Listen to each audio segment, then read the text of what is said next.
బ్రాహ్మణ కులం నుంచి వచ్చినటువంటి నేను మీ ఎదురుగా నిలబడి మీ అందరికీ శిరస్సు వంచి నమస్కారం.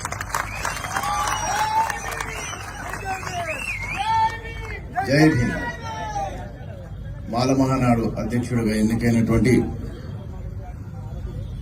నా అన్న అద్దంకి దయాకర్ అన్నకి నా హృదయపూర్వక శుభాకాంక్షలు. అయితే అప్పటి నుంచి శాల్వ మోసుకుంటూ ఆడనే కూర్చున్నా జరేస్తా.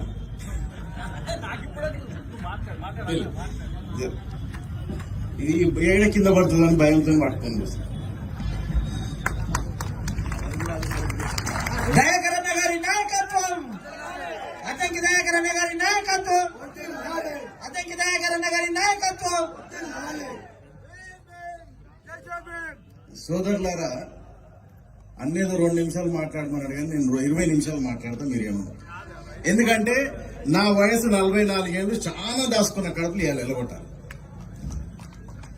బ్రాహ్మలు మొట్టమొదటిసారి ఒక ఎస్సీ సభల ఒక బ్రాహ్మడు నిలబడి మాట్లాడుతున్నది ఇదే ఫస్ట్ టైం కావచ్చు.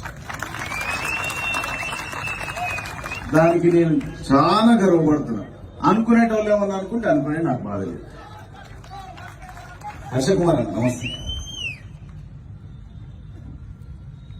2020 సంవత్సరం భారతదేశానికి స్వాతంత్రం వచ్చి 70 దాటింది. 200 సంవత్సరాలు పరిపాలించిన ఆంగ్లేయుని బారగొట్టినాం. ఒక బాపనలు బారగొట్టినారు, ఒక రెండోళ్ళు బారగొట్టినారు. అందరం కలిసి కదా బారగొట్టింది. వాళ్ళు మీరు మేము లేకుండా పోయిందా?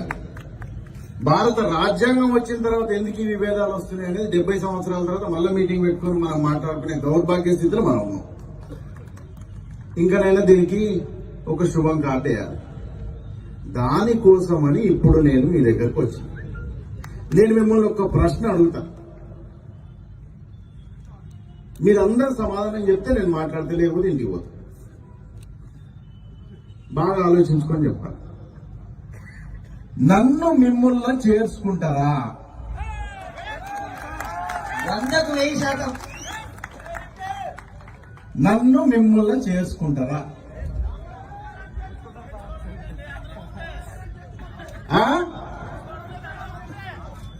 అదొద్దు. మనకు ఆయన మనువాది, నేను మానవవాదిని. ఈ మాట అడగడానికి గొప్ప గొప్ప మహా మేధావులకు ధైర్యం లేదు. నాకు ధైర్యం ఉన్నది కాబట్టి నేను అడుగుతున్నాను, మీ దాంట్లో చేసుకుంటాను. సోదరులారా, థ్యాంక్ యూ అమ్మా. ఈ మాట నేను ఇప్పుడు ఎందుకు అనాల్సి వస్తుంది 2020లో అనే విషయం కొంత చెప్తా. ఎక్కువ సమయం తీసుకోండి. చాలా పెద్దలు మాట్లాడాను. నేను కొన్ని సంవత్సరాలు ఉద్యోగ రీత్యా వ్యాపార రీత్యా అమెరికాలో ఉన్నాను. వెస్ట్రన్ కల్చర్ని చూసినాను. అక్కడ ఈ డిఫరెన్సెస్ లేవు. మన దగ్గర నుంచి ఎంతో గొప్ప గొప్ప మంది, గొప్ప గొప్ప వ్యక్తులు, గొప్ప గొప్ప శాస్త్రవేత్తలు, ఆర్యభట్ట లాంటి వాళ్ళ దగ్గర నుంచి అబ్దుల్ కలాం లాంటి వాళ్ళ వరకు జన్మనిచ్చినటువంటి ఈ మాతృభూమిలో ఇంకా ఏంది ఈ విభేదాలు అనేది నాకు చాలా బాధ. రోజు పేపర్లో చూస్తాం, రోజు చట్టసభల్లో చూస్తాం, రోజు రాజకీయ మీటింగులలో చూస్తాం. ఎవరు చూడండి మొదలు పెట్టేది ఎస్సీ ఎస్టీలు మాతో ఉన్నారు అనే దగ్గర నుంచే మొదలు పెడతారు. 1, 2 పేపర్లు చూడండి, ఎస్సీల అమ్మాయి అత్యాచారం చేయబడ్డదని చెప్పి రాసి. ఎంత బాధాకరమైన విషయం. ఢిల్లీ లాంటి మహానగరంలో మధ్యరాత్రి ఒక అమ్మాయి బస్సులో పోతే ఆమెను బలాత్కారం చేసిన సొసైటీలో మనం బతుకుతున్నామా? ఇక దీనికి ఏం పేరు పెట్టుకుంటే ఏం లాభం? ఇంకా మనం ఆటవికులమే కదా. మనిషి సామాజిక జంతువు. Man is a social animal. If you take out that social, he's left out with an animal. మనిషి అనేవాడు సామాజిక జంతువు. సమాజాన్ని తీసేస్తే జంతువే. జంతువును తీసేయాలి, ముందు మనం సమాజంలో బతకాలి. నేను బ్రాహ్మణుడిని, అది నా ఇంట్లో. నేను బయటకు వచ్చిన తర్వాత పవన్ అద్దంకి దయాకరణతో పనిచేస్తాను, బెల్లె నాయకన్నతో పనిచేస్తాను, షాబీర్ భాయ్తో పనిచేస్తాను, అందరితో కలిసి ఉంటాను. ఈ విభేదాలు ఎందుకు వస్తున్నాయి, ఎట్లొస్తున్నాయి? ఈ పొరపచ్చాలను ఇంకా కదల్చి మన హృదయాల్ని, మన పిల్లల్ని ఇంకా బాధ పెట్టేటువంటి రోజులలో ఇంకెన్ని రోజులు బతుకుతాం అనేది నాకు ఇంకా అర్థం కాని ప్రశ్న. శరీరానికి బట్టలు వేసుకుంటాం కానీ ఆత్మకు బట్టలు వేస్తలేము. శరీరానికి బట్టలు వేసుకుంటున్నాం కానీ మన మనసులో ముసుగులు తొలగిస్తలేము. నిన్న ఢిల్లీలో జరిగిన సంఘటన ఎంత హృదయ విదారకం. 30-40 మంది మనుషులు చచ్చిపోతారా? ఆవును చంపక మాత్రం మనిషిని మాత్రం చంపు అంటావా? ఏ ఆటవిక రాజ్యంలో ఉన్నాం మనం? బాబాసాహెబ్ లాంటి గొప్ప మనువాది ప్రపంచంలో భారతదేశం నుంచి మొట్టమొదటిసారి బయట దేశాలకు పోయి డాక్టరేట్ ఇన్ ఎకానమిక్స్ సంపాదించినటువంటి గొప్ప విద్యావేత్త. సోదరులారా, నేను మిమ్మల్ని ఒకటి అడుగుతా. ఇంతకుముందు ఒకటి అడిగి ఇప్పుడు రెండు. బాబాసాహెబ్ అంబేద్కర్ కళ ఏంటంటే ప్రతి ఎస్సీ ఎస్టీ ఉన్నత విద్యావంతుడు కావాలి అనేది ఆయన కోరిక. మీరందరూ ఉన్నత విద్యావంతులు కావాలి, మీ బిడ్డలు ఉన్నత విద్యావంతులు కావాలి. ఇప్పుడు హర్షన్ వచ్చిండు, రాగానే ఇక్కడ పిల్లలు జై హర్షన్న జై హర్షన్న అన్నాడు. ఎందుకు? మా కులపైన మాకు తెలిసిన ఆయనే, మా బాధలు అర్థం చేసుకున్న ఆయన చట్టసభలలో కూర్చుంటే మా తరఫున మాట్లాడతాడు, కొట్లాడతాడు అనే ఒక ధైర్యమే కదా. 70 ఏళ్ల తర్వాత కూడా ఈ ధైర్యం కోసం ఇంకా ఎదుగుతున్నామే. ఏ సమాజంలో ఉన్నాం మనం? ఎవరినో ఒకరిని ప్రశ్నించాలి కదా, ఎక్కడొక్కడిని ఎక్కడెక్కడ మొదలు పెట్టాలి కదా. ఆలోచించలేదా మనం? పేపర్లో చూసిన ఓ చిన్న పిల్లాడు తండ్రి ముందర నిలబడి ఏడుస్తాడు. ఈ మనధర్మం తండ్రిని తీసుకురాగలుగుతాది, ఈ ఇజం తీసుకురాగలుగుతాది తండ్రిని. మానవతావాదం కావాలి. రోడ్డు మీద పోతుంటాం, ఒక ఆయనకి యాక్సిడెంట్ అవుతుంది, తక్కువ నువ్వు పోయి ఏం కురపోయినాయా అని అడుగుతావు.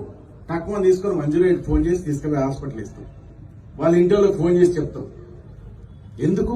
మానవత్వం కావాలి. ఇవాళ ఎందుకు ఈ మానవత్వపు అవసరం వచ్చింది?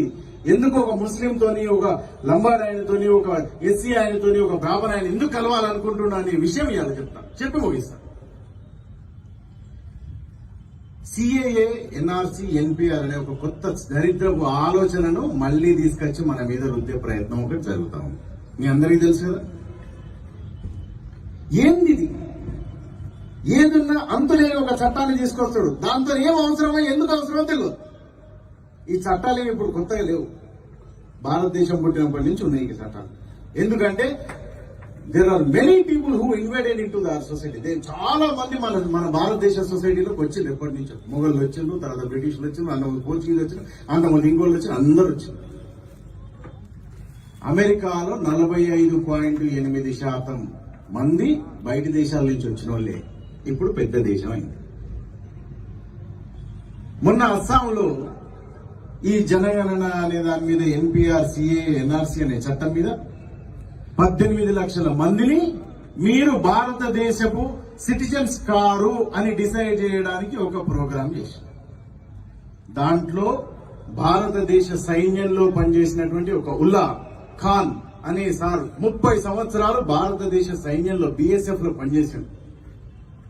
ఆయనను నువ్వు ఈ భారతదేశపు సిటిజన్ కాదు అని మన మోడీ సార్ ప్రభుత్వం చెప్పి 11 రోజులు ఆయనను జైల్లో ఉంచారు. తర్వాత ఆయన అయ్యా నేను భారతదేశంలో భారత సైన్యంలో బిఎస్ఎఫ్ లో పనిచేసిన, బార్డర్ లో పనిచేసిన, అయితే మా సార్ని అడుగు, మా కర్నల్ అడుగు, మా ఇంకో ఆయన అడుగు అని చెప్తే అప్పుడు వాళ్ళు ఫోన్ చేసి లెటర్ ఇస్తే 11 రోజుల తర్వాత బయటికి పంపించారు. ఇంత దరిద్ర సమాజంలో మనం ఉంటున్నామా? అటువంటి ఒక గొప్ప ర్యాంకింగ్ ఆఫీసర్ నేను భారతీయుడు కాదని చెప్తున్నవే.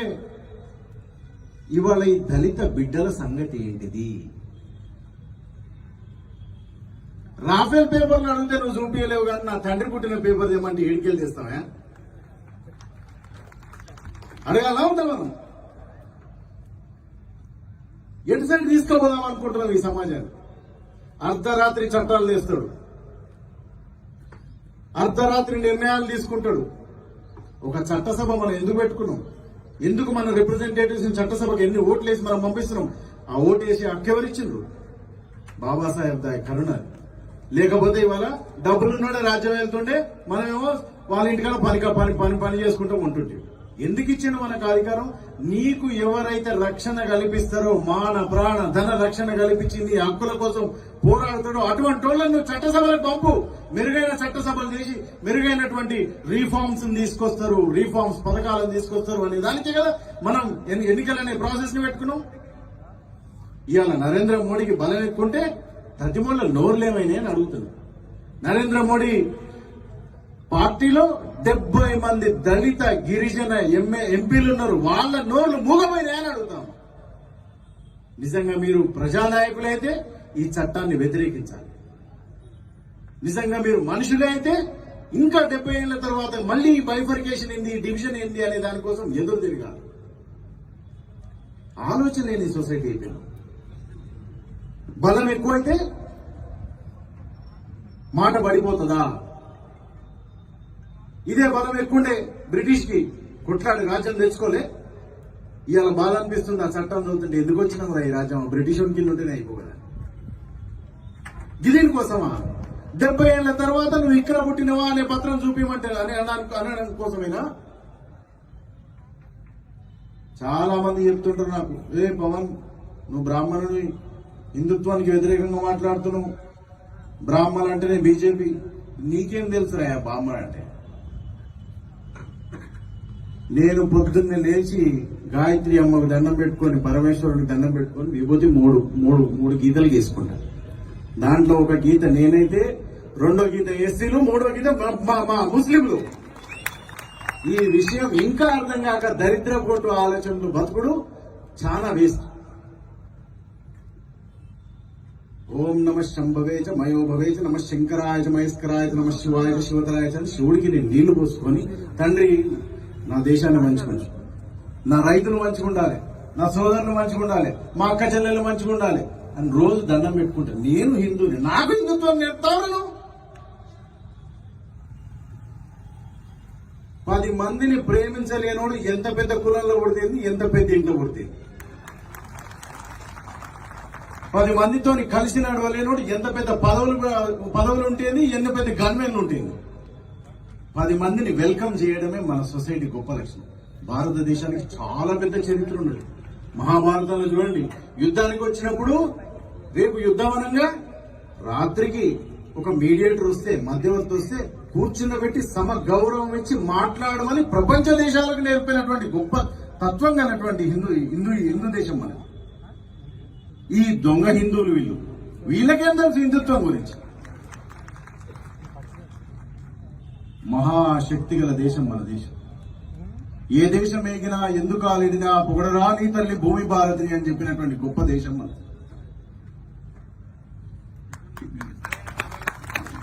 ఇంత సేపటికి వచ్చిన సోయిని అప్పటి నుంచి చూస్తూనే మనం చేస్తూనే ఇప్పుడు చేసుకున్నాం అనమాట. చాలా బాధ అనిపిస్తుంది. ఒక రకమైనటువంటి భయం, బాధ. సోదరులారా, ఇట్లనే ఈ సమాజం కనుక నడిస్తే మన దేశం నైజీరియా కంటే అధ్వానంగా తయారైంది. ఎంతో మంది యువకులు ఉద్యోగం లేదు, ఎంతో మంది యువకులు చదువుకున్న వాళ్ళకి అవకాశాలు దొరకట్లేదు. ఏందయ్యా అంటే సూర్య నమస్కారాలు చేయమంటాడు. కడుపుకు తిండి లేదురా అంటే పాయకాన కడతా అంటాడు. చదువుకొని ఖాళీగా ఉన్నవరా అంటే పకోడీలు వేసుకో, లేకపోతే ఛాయ ముగ్గు అంటాడు. ఇటువంటి దేశం కోసమా మనం ఉండేది? ఇటువంటి ప్రభుత్వం కోసమా మనం ఓటేసింది? ఇటువంటి నాయకుల కోసమా మనం చించుకొని మధ్యాహ్నం ఎండల లైన్లో నిలబడి ఓట్లేసింది? ఒక రీఫార్మ్ తెచ్చినప్పుడు, ఒక చట్టం చేసినప్పుడు చట్టసభలో చర్చ జరగాల. అది నేను మంచి అంట, నువ్వు చెడంటావు. అప్పుడు ఏమైతుంది? దాంట్లో ఒక తర్కం నడుస్తుంది. పోయిన రాష్ట్రాలలో జరిగింది. మీ అందరికి ఇంకో విషయం చెప్పాలి. నాకు రాజకీయ ఓనమాలు నేర్పింది దామోదర్ రాజనరసింహ, మాజీ ఉప ముఖ్యమంత్రి, దళితుడు. నా ఇంట్లో నేను ఎప్పుడు చదివే బుక్ కాంశీరాం పుస్తకం. ఎందుకు ఇవన్నీ అంటే మన మూలాలను మనం తెలుసుకోవాలి. ఏ పొరలలో డిస్టర్బెన్స్ జరిగింది అనేది తెలుసుకోవాలి. దానికి మనం కట్టుకట్టాలి. దానికి నూతన ఉదయం, నూతన శకంని తీసుకురావాలి. అప్పుడు మన దేశం ముందుకు పోతుంది. ఊరికి కంపల్చండు, తర్వాత కంపల్చండు ఏం లాభం? మన మనసులో అదొక పాతాళాలు ఉంటే నువ్వు పౌడర్ వేసుకుంటేది, పర్ఫ్యూమ్ రాసుకుంటేది. ఈ పొరలు తొలగిపోవాలి, నవ సమాజ నిర్మాణం జరగాలి. కానీ సోదరులారా, ఇక నేను చెప్తున్నా, మళ్ళీ నెక్స్ట్ ఇయర్ మళ్ళీ మీరు ఇట్లనే ఒక పెద్ద మహాసభ జరుపుకోవాలి.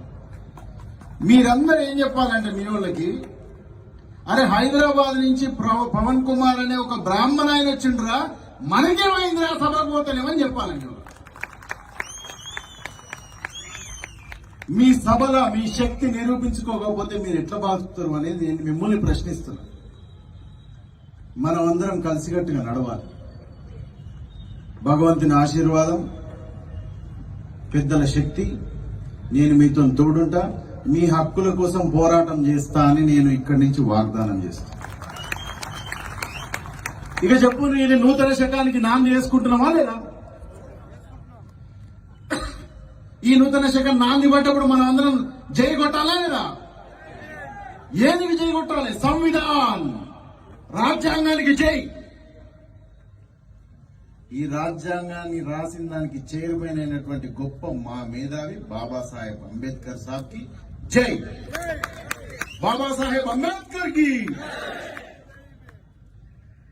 సోదరులారా, ఇక్కడికి వచ్చిన మిమ్మల్ని అందరినీ చూస్తున్నాను. మీ ప్రేమ అవపడ్డది మీ కళ్ళల్లో, మీ చేతిలో నుంచి వచ్చే చప్పట్లలో మీ ప్రేమ అవపడ్డది. ఇంతటి అభిమానం ఇచ్చిన మీ అందరికీ మరొక్కసారి శిరస్సు వంచి మీ తమ్ముడు పవన్. జై హింద్.